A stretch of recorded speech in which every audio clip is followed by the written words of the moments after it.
Saffarin village near Tulkarem, population 1,000, but no access to a central water network.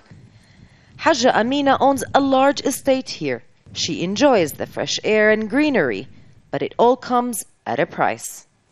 It doesn't matter if you're rich or poor in Saffarin, you still have to buy whatever water you consume. This is the only privileged house in the village, and that's why it's green. But the people here spend about $1,000 a month to keep it that way. Beyond that, in the village itself, the shortage of water has made life almost unbearable. The vast majority of Saffarin residents are too poor to buy enough water to meet their needs.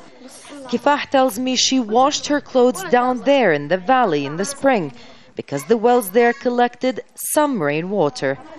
We couldn't afford to wash at home, she says. The Palestinian Water Authority can do very little to help.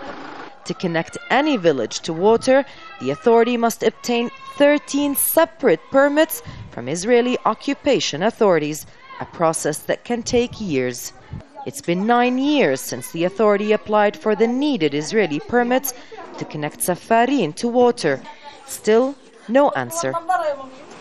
So villages in the area like Anabta pump and sell water to surrounding villagers. Resources here are stretched to their limit. With such restricted control, Palestinian water officials are limited to managing rather than solving the problem. The only thing that we can do here is kind of crisis management. There is a little amount of water has been available to the Palestinian Water Authority and to the Palestinian side, and this is the water that we have to satisfy all people with. So I can't resolve problem with this. Asma has 7 children. She spends about $150 a month on water. It's all she can afford. She takes me to her home where recycling water takes on a new meaning. She shows me how in her house, water from the sink is recycled for the bathroom. Look, I use this water from the sink for the bathroom. We live in the space age and yet I have no access to water. It's a miserable way to live. Washing the dishes is a delicate task.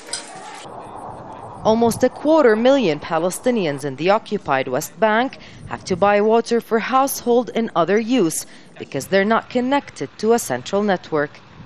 But illegal Israeli settlements in the area enjoy full access to West Bank water, with settlers consuming up to 360 liters of water a day, 6 times as much as Palestinians nearby. As for Asma, she's so determined to keep even the smallest part of her home green that she diverts used water from her outdoor sink to a small vine and flower.